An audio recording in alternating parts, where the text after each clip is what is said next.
साल 2010 की बात है। अमर उजाला के स्पोर्ट्स पेज पर एक नाम बड़ी जोर शोर से छपता है, अतुल शर्मा। कहा जाता है कि उन्होंने इंडिया को एक ऐसा गिफ्ट दिया है जो बरसों से मिसिंग था। 150 की स्पीड से ऊपर गेंद फेंकने वाला बॉलर, ऊपर से लंबे लंबे बाल, शोएब अख्तर वाला लुक, मतलब पूरी फीलिंग एक्सप्रेस पेसर की। लेकिन उसके बाद वो कहाँ गए किसी को नहीं पता। न किसी टीवी शो में दिखे, न किसी टीम में। जैसे आए थे वैसे ही चुपचाप गुम भी हो गए। और ये इंडिया में कोई पहली बार नहीं हुआ है। जब भी कभी ऐसी न्यूज आती है कि इंडिया को मिला है एक नया एक्सप्रेस पेसर, तो दिल में उम्मीद जागती है, पर कुछ ही वक्त में वो एक पटाखे की तरह फुस हो जाती है। तेज शुरुआत, फिर इंजरी और फिर छोटा सा करियर। पिछले 4-5 सालों में इंडिया को 2 रॉकेट जैसे बॉलर मिले, उमरान मलिक और मयंक यादव। दोनों ने आते ही तहलका मचा दिया। उमरान ने 157 तक की स्पीड डाली, मयंक ने आईपीएल में बॉलिंग से बैटर्स के छक्के छोड़ा दिए। लेकिन फिर वही पुराना किस्सा, इंजरी, रिहैब, टीम से बाहर और फिर वापसी की जद्दोजहद। उनकी सबसे बड़ी ताकत थी स्पीड, और वही धीरे धीरे फीकी पड़ने लगी। तो सवाल ये है कि आखिर इंडिया में ऐसा क्यों होता है? एक्सप्रेस पेसर मिलना वैसे ही मुश्किल, और जो मिलते हैं हम उन्हें संभाल नहीं पाते। आइए आज इसी की तह में चलते हैं। क्रिकेट की दुनिया में अगर कोई चीज सबसे ज्यादा अननेचुरल है तो वो है फास्ट बॉलिंग। ये कोई नेचुरल मूवमेंट नहीं है, ये एक ऐसा एक्शन है जिसमें बॉडी का हर एक अंग, जैसे कि कमर, घुटने, कंधे, रीढ़ की हड्डी, एक्स्ट्रा लोड उठाता है। स्पाइन पर सबसे ज्यादा मार पड़ती है। अब जब कोई बॉलर 150 प्लस की स्पीड निकालता है तो सिर्फ ताकत से नहीं होता, वो होता है एक कंप्लीट प्रोसेस से।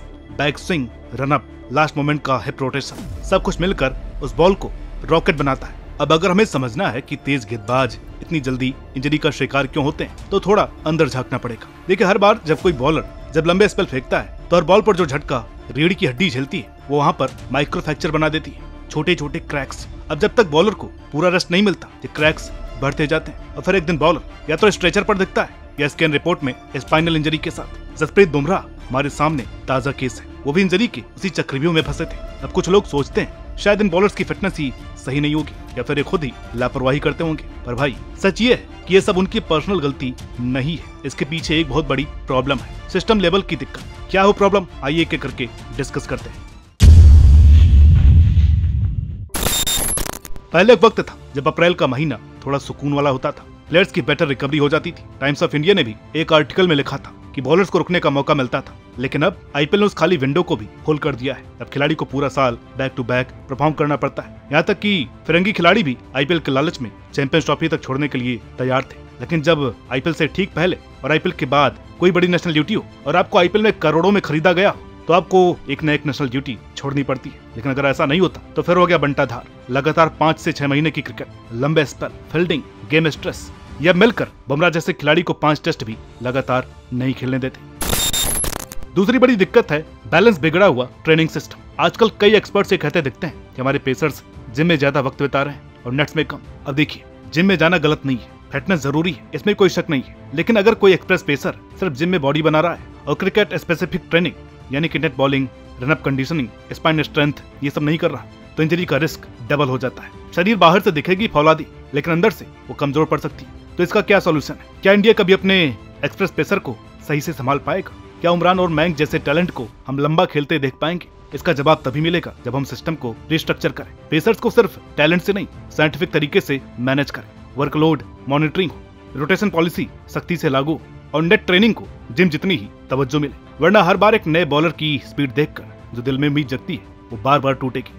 आप ही बताइए, क्या इंडिया को अपने रॉकेट पेसर्स को प्रोटेक्ट करने का नया तरीका अपनाना चाहिए या फिर यूं ही स्पीड को इंजरी की बलि चढ़ते हुए देखते रहेंगे? सवाल ये आता है कि क्या एक्सप्रेस पेसर का लंबा करियर सिर्फ किस्मत का खेल है, जिसमें टेक्निक और ट्रेनिंग की भी बड़ी भूमिका होती है? इस सवाल का जवाब है आगे, लेकिन उससे पहले मैं आपके लिए एक ऐसी खुशखबरी लेकर के आया हूँ जिसे सुनकर आप नाचने लगेंगे। बैटरी.ai लेकर के आया है आईपीएल 2025 का धमाकेदार कैंपेन, जहाँ आपको मिलने वाला है यूवी पाजी और मिथाली राज से मिलने का मौका। साथ इनके limited edition collectible cards top artist द्वारा डिजाइन किए गए। आप बैटरी.ai के इंस्टाग्राम पेज पर जाकर और क्विज में पार्टिसिपेट करके युवराज सिंह और मिथाली राज के करियर के शानदार पलों को दर्शाने वाले ये एक्सक्लूसिव कलेक्टिबल कार्ड जीत सकते हैं। इतना ही नहीं, आपको युवराज सिंह और मिथाली राज से पर्सनली मिलने का मौका भी मिल सकता है। अधिक अपडेट के लिए इंस्टाग्राम पर बैटरी.ai को फॉलो करें, लिंक कमेंट में पिन है। अब आते हैं मुद्दे पर।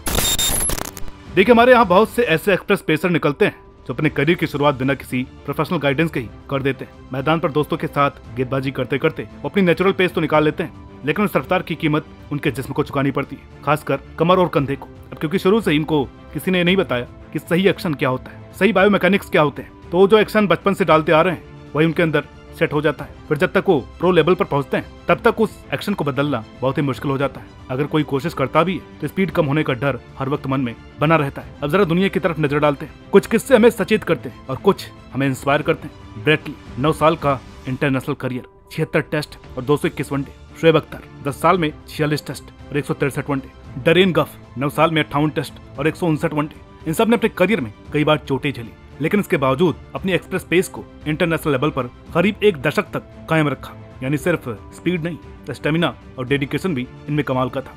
हाँ, कुछ एक्सेप्शन भी देखने को मिलते हैं, जैसे ग्लेन मैकग्रा, शॉन पोलाक और जेम्स एंडरसन। इनका करियर काफी लंबा चला, लेकिन अगर गौर से देखें इनका बॉलिंग स्टाइल ज्यादातर मीडियम फास्ट रहा। खासकर एंडरसन का तो वर्कलोड मैनेजमेंट इतना जबरदस्त था कि 40 की उम्र के बाद भी टॉप लेवल पर टिके हुए। अब बड़ा सवाल उठता है, इमरान खान, वसीम अकरम, वकार यूनिस, कर्टली एम्ब्रोस और कर्टनी वॉल्स जैसे बॉलर कैसे 100 से ज्यादा टेस्ट खेल गए, कैसे 12 से 21 साल तक टॉप लेवल पर परफॉर्म करते रहे। क्या ये कोई मैजिक था या फिर इसके पीछे कोई स्ट्रॉन्ग सिस्टम था? असल में पुराने जमाने के दिग्गज नेट्स पर घंटों बॉलिंग करते थे। खुद वसीम अकरम और शोएब अख्तर ये बात मान चुके हैं कि नेट्स में 3-4 घंटे लगातार बॉलिंग करते थे, वो भी पूरी स्पीड के साथ। अब सोच के देखिए, जब कोई बॉलर रोज ऐसा करे तो उसकी बॉलिंग मसल्स अपने आप मैच्योर हो जाती है, यानी कि शरीर को आदत हो जाती है झटकों की, तेज स्पीड की, थकावट की। इसी वजह से ये लोग टेस्ट मैच में भी 8-10 ओवर की लंबी स्पेल फेंक जाते थे बिना स्पीड खोए। अब इससे एक बात तो साफ हो जाती है, अगर टेक्निक सही हो, ट्रेनिंग सही हो और वर्कलोड का मैनेजमेंट प्रोफेशनल हो तो एक्सप्रेस पेसर्स भी लंबा टिक सकते हैं।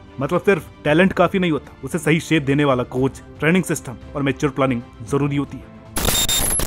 अब आते हैं सबसे अहम मुद्दे पर, इंडिया में एक्सप्रेस पेसर क्यों जल्दी टूट जाते हैं। देखिए, फास्ट बॉलिंग अपने आप में ही रिस्की होती है, फिर बॉलर चाहे किसी भी देश का क्यों ना हो, लेकिन जो इंडियन एक्सप्रेस बॉलर्स होते हैं ना, उनके साथ कुछ एक्स्ट्रा दिक्कतें जुड़ जाती है जो उन्हें और ज्यादा वल्नरेबल बना देती है। ऑस्ट्रेलिया जैसे देशों में जहां बचपन से ही फास्ट बॉलिंग प्रोग्राम्स होते हैं, वहां बायोमैकेनिकल मॉनिटरिंग जैसी चीजें स्टार्टिंग से शुरू हो जाती है। वहीं इंडिया में आज भी ज्यादातर टैलेंट को परफॉर्मेंस के बेस पर पहचाना जाता है, लॉन्ग टर्म ग्रोथ या टेक्निक पर कमी फोकस होता है। कई इंडियन फास्ट बॉलर्स ऐसे होते हैं जो प्रोफेशनल लेवल तक तो पहुंच जाते हैं, लेकिन उनके एक्शन में जो कमियां होती हैं उन्हें बचपन में ही सुधारा नहीं जाता। हमारे यहाँ ट्रेडिशनल ट्रेनिंग में अक्सर लंबे स्पर्श डालने की सहन शक्ति पर जोर दिया गया है, लेकिन जो एक्सप्रेस पेस चाहिए होता है ना, उसके लिए जो बॉडी चाहिए उसकी तैयारी ही अलग होती है। आजकल की फास्ट बॉलिंग डिमांड करती है स्पेशल फिजिकल प्रिपरेशन, ऊपर से इंडिया का गर्म और ह्यूमिड मौसम एक्सप्रेस पेस बॉलर्स के लिए आफत बन जाता है। डिहाइड्रेशन, हीट स्ट्रेस, ये सब उन्हें जल्दी थका देती है, जिससे उनकी बॉलिंग टेक्निक बिगड़ती है और इंजरी का रिस्क भी बढ़ जाता है। और जो बॉलर 145 प्लस की स्पीड से बॉल डालते हैं, उनके लिए तो ऐसे मौसम में टिके रहना और भी ज्यादा टफ हो जाता है। अब अगर इंडियन क्रिकेट के शेड्यूल की बात करें तो खुद एक जंग है। डोमेस्टिक टूर्नामेंट्स, आईपीएल और इंटरनेशनल कमिटमेंट्स, तीनों का मिक्स ऐसा है कि वर्कलोड मैनेजमेंट अपने आप में बड़ा टास्क बन जाता है। तो हाँ, ये सारी वजह है इंडिया में एक्सप्रेस पेसर्स का करियर छोटा करने की और बाकी देशों से कंपैरिजन भी कर लिया। अब जब इतना सब कुछ जान लिया है तो चलिए सॉल्यूशंस की भी बात कर ही लेते हैं। सॉल्यूशन एक जगह से नहीं आएगी, ये कॉम्बिनेशन है टेक्निक, ट्रेनिंग और पॉलिसी का, और जब तक ये तीनों एक साथ काम नहीं करेंगे तब तक इंडिया को अगला 100 टेस्ट वाला तेज गेंदबाज मिलना मुश्किल है। पहला है बॉलिंग एक्शन की सर्जरी। इसका मतलब ये है कि मिक्स्ड एक्शन को हटाओ, या तो साइड ऑन हो या फ्रंट ऑन, क्योंकि ये मिक्स्ड एक्शन यानी कि ना इधर के ना उधर के सबसे ज्यादा चोट पहुंचाते हैं। ज्यादातर इंजरीज डिलीवरी के बाद की डिक्लेरेशन फेज में होती है। अगर फॉलो थ्रू सही से हो तो बॉडी का लोड भी सही तरीके से बटेगा। अब देखिए, उमरान मलिक जैसे बॉलर के लिए अगर पूरा एक्शन ही बदल दिया गया तो शायद उनकी स्पीड ही खत्म हो जाए, लेकिन छोटे मोटे रिफाइनमेंट से भी इंजरी का रिस्क काफी कम किया जा सकता है और स्पीड भी बनी रहती है। पर्सनलाइजेशन, भाई किसी को 20 ओवर शूट करते हैं तो किसी को 10 ओवर भी भारी पड़ सकते हैं। हर बॉलर की बॉडी, रिकवरी टाइम और इंजरी हिस्ट्री के हिसाब से एक लिमिट सेट होनी चाहिए। इसके लिए पूरे सीजन में ऐसे स्लॉट होने चाहिए जो सिर्फ रिकवरी के लिए रिजर्व हो, वरना बॉलर बर्न आउट होकर सीधा गायब हो जाएगा। नेट्स पे बॉल डालना और एक्चुअल मैच सिनेरियो में बॉल डालने में फर्क है। एक्सप्रेस पेसर अगर 4 डे गेम्स में अच्छा कर रहा है तो ये इंडिकेशन है कि उसके पास वो होल्ड है जो उसको रेड बॉल में हेल्प करेगा। आप नेट्स में 6 बॉल्स 155 से डालने वाले से ये उम्मीद नहीं कर सकते जो आपको एक हाई प्रेशर T20 मैच में 4 ओवर सेम स्पीड से डालकर देगा। इसका उल्टा भी सही है, जो बॉलर आपको तेज गेंदबाजी के साथ साथ 4 ओवर डालकर दे, जरूरी नहीं कि आपके लिए टेस्ट मैचों का भी एक एक्सप्रेस फास्ट बॉलर बन जाए। और ये बात तो कहीं तक भी लॉजिकल नहीं है कि कोई 4 ओवर का एक्सप्रेस बॉलर टेस्ट मैच में 4 ओवर के स्पेल डालकर बच सकता है। पॉलिसी, इसके लिए 14-15 साल की उम्र से ही उन बच्चों को पहचानना पड़ेगा जिनमें नेचुरल एक्सप्रेस पेस का टैलेंट है। हर जोन में स्पेशल फास्ट बॉलिंग कोच होने चाहिए जो उमरान, नागरकोटी और शमी जैसे टैलेंट्स को शुरू से ही डायरेक्शन दे। जो बॉलर IPL इंटरनेशनल क्रिकेट खेल रहे हैं उनके लिए सिर्फ वर्कलोड क्लॉज जरूरी है ताकि उनकी बॉडी का ख्याल रखा जा सके। स्पोर्ट्स स्कूल्स को जमीन पर उतारना पड़ेगा। इंडिया में स्पोर्ट्स को, वो भी खासकर क्रिकेट को, एक टाइम पास ही समझा जाता है, चाहे वो खेलने के मामले में या एनालिसिस के मामले में। जैसे नॉर्मल स्कूल्स में स्पोर्ट्स एक सप्लीमेंट्री सब्जेक्ट है, ठीक इसके उलट स्पोर्ट्स स्कूल में 8 में से एटलीस्ट 5 सब्जेक्ट्स स्पोर्ट्स के होने चाहिए,